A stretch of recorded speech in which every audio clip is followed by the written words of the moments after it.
अस्सलामुअलैकुम नाज़रीन, क्या हाल चाल है। Welcome back to another video. तो गाइस आज की वीडियो में आपके साथ शेयर करने आ रहा हूँ तेरे बिना एपिसोड नंबर 56। तो गाइस चैनल को सब्सक्राइब और वीडियो को लाइक कर दीजिएगा और बेल आइकन को प्रेस कर दीजिएगा। तो गाइस एपिसोड के शुरू में तो वही सीन कंटिन्यू होता है जिसपे एपिसोड 55 खत्म हुई थी, यानी कि मीरब का जो असली बाप है और माँ बेगम के दरमियान वही बातें आपस में हो रही होती हैं। तो उसके बाद मीरब का असली बाप चला जाता है तो माँ बेगम हया से कहती है, हया मंगनी होगी, तुम अंदर जाके आराम करो। फिर अगला सीन मुर्सिम का वही नहर के पास बख्तू के साथ दिखाया जाता है। बख्तू पूछता है, आपकी तो हया से मंगनी हो गई है, इसका मतलब ये है कि मीरब की वापसी का कोई रास्ता नहीं, आपने तो जिंदगी में आगे बढ़ने को तरजीह दी है, फिर आप यहाँ पे क्यों आए हैं। मुर्सिम आगे से कहता है, बख्तू मैं वो प्यासा हूँ जिसकी प्यास मीरब के लिए रो के उसे याद करके बुझती है, कुछ समझे बख्तू। बख्तू आगे से कहता है, नहीं मुझे नहीं समझ आई, आपने एक बार मुझसे कहा था कि मेरी मोहब्बत अब मोहब्बत नहीं रही बल्कि इश्क बन गई है। मुर्सिम आगे से 3 बारी बड़े ही अफसरदा अंदाज में कहता है, इश्क इश्क इश्क। इसके बाद वक्फा आ जाता है। वक्फे के बाद हमें दिखाया जाता है कि आप बहुत खुशी से अपनी अंगूठी की तरफ देख रही होती है। इतने में मुर्सिम आ जाता है। मुर्सिम पूछता है कि अभी तक सोई क्यों नहीं। तो आगे से हया कहती है, मैं तुम्हारा इंतजार कर रही हूँ। मुर्सिम आगे से कहता है, मैं तो यहीं था, मैं कहाँ जा सकता हूँ। हया आगे से खाने का कहती है आओ मिलके खाना खाते हैं, मैंने भी अभी तक नहीं खाया। आगे से मुर्सिम कहता है कि मेरे हिस्से का भी तुम खा लो, मुझे भूख नहीं है। मुर्सिम चला जाता है और हया अपनी रिंग को देखती है और कहती है, जब से मैंने रिंग तुझे देखा है माँ बेगम के हाथ में, मेरी तब से यही ख्वाहिश थी कि तुम मेरे पास आओ, लेकिन तुम मीरब के पास चली गई और उसके साथ मुर्सिम भी उसी के पास चला गया, लेकिन अब तुम मेरे पास आ गई हो। लेकिन मुर्सिम फिर भी मेरे पास नहीं आया, वो तो अब भी मीरब को ही याद करता है। हया एंड में मीरब को बदवा देती है कि मीरब तुम जहाँ भी हो खुश ना रहो। अगले सीन में माँ बेगम मुर्सिम को उठाने आती हैं। माँ बेगम मुर्सिम को कहती है कि उठो, आधा दिन चढ़ा है, तुम अभी तक क्यों नहीं उठे हो। माँ बेगम कहती है कि तुम रोज रात को देर से आते हो और सुबह दिन चढ़े तक सोते रहते हो, आखिर मसला क्या है तुम्हारे साथ। तुमने खुद कहा था कि तुमने हया से शादी करनी है, लेकिन अब तुम इंगेजमेंट के बाद भी जरा भी नहीं बदले। आगे से मुर्सिम कहते हैं कि मुझे इंगेजमेंट या मंगनी से कोई फर्क नहीं पड़ता। आगे से माँ बेगम कहती है, तुम अपने अंदर कुछ बदलाव लाओ, फिर मैं तुम्हारी शादी के बारे में कुछ सोचूं। तो आगे से मुर्सिम कहते हैं, मुझे शादी से भी कोई फर्क नहीं पड़ता, बेशक आप कल ही शादी कर दे मेरी, मैंने तो सिर्फ खानदान की इज्जत की वजह से मंगनी की है। इतने में हया भी आ जाती है और कहती है कि देखा माँ बेगम, आपने ये सारा गुस्सा सिर्फ मीरब की वजह से कर रहा है। हया कहती है कि जब भी मैं करीब जाने लगती हूँ मुर्सिम के, मीरब कहीं ना कहीं से आ ही जाती है। माँ बेगम आगे से कहती है, इसका कोई हल निकालना पड़ेगा। तो हया आगे से कहती है, कौन सा हल। तो आगे से माँ बेगम कहती है, तुम्हारी और मुर्सिम की शादी जल्द अज जल्द करनी पड़ेगी। और उसके बाद वक्फा हो जाता है गाइस। वक्फे के बाद हमें दिखाया जाता है कि सारे हया की शादी की तैयारियां कर रहे होते हैं। सारे चले जाते हैं तो माँ बेगम हया से कहती हैं कि अपनी इन खानदानी जेवरात में से देख लो कि क्या तुम्हारी कोई शादी के जोड़े साथ सूट करता है।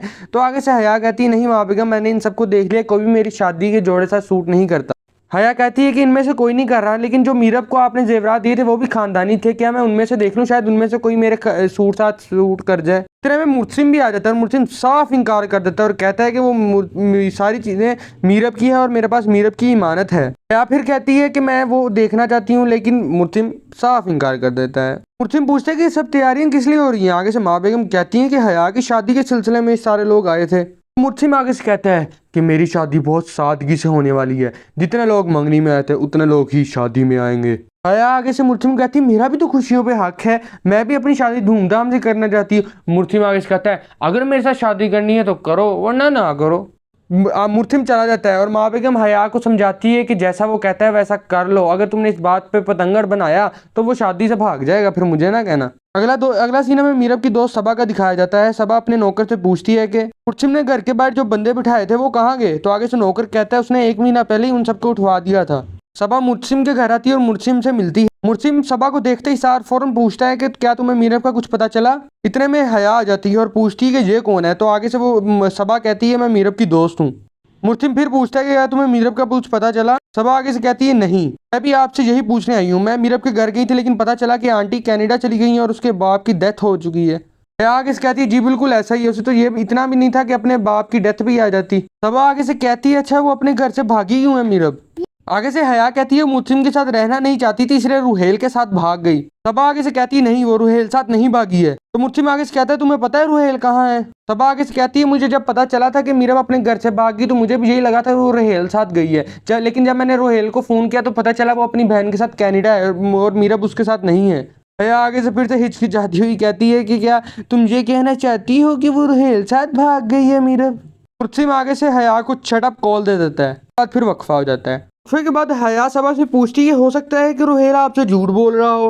सबा आगे से कहती नहीं वो झूठ नहीं बोल रहा, उसकी तो उसकी कज़न साथ शादी हो गई है, उसकी कज़न मेरी दोस्त है, मैंने उससे भी पूछा था, उसने भी मुझे यही बताया कि उसकी मेरे साथ शादी हो गई है और मीरब यहाँ पे नहीं मौजूद। सबा कहती है कि यार आपको यकीन ना हो मेरे पास तो उसकी शादी की पिक्स भी मौजूद हैं, उसने तो मुझे भी शादी पे इनवाइट किया था लेकिन मैं तो किसी वजह से नहीं जा सकी। सबा कहती है कि मैं जानती हूँ कि मीरब रुहेल साथ नहीं भाग सकती, मीरब तो कभी रुहेल में इंटरेस्टेड नहीं थी, ये तो रुहेल था जो उसे हर वक्त तंग करता रहता था, उससे मोहब्बत के झूठे दावे करता रहता था, उसे कहता था कि मैं तुम्हारे लिए ये कर लूंगा वो कर लूंगा, लेकिन मीरब कभी उसमें इंटरेस्टेड थी ही नहीं। ये आगे से सबा से पूछती है आप यहाँ पे क्यों आई हैं, मीरब तो यहाँ मौजूद ही नहीं है। तो आगे से सबा कहती है आप लोगों ने मेरे घर के सामने से पहरा उठवा दिया था तो मुझे लगा कि आपको शायद मीरब वापस मिल गई है इसलिए मैं यहाँ पे आई हूँ। तो गाइस ये थी हमारी तेरे बिन एपिसोड नंबर 56। वीडियो को लाइक और चैनल को सब्सक्राइब कर दीजिएगा, बेल आइकन को प्रेस कर दीजिएगा। अगली वीडियो में मुलाकात होती है, तब तक के लिए अल्लाह हाफिज़। और हाँ, रिव्यू आपको थोड़ी देर में मिल जाएगा इस एपिसोड का, उसे भी आपने लाजमी देखना है।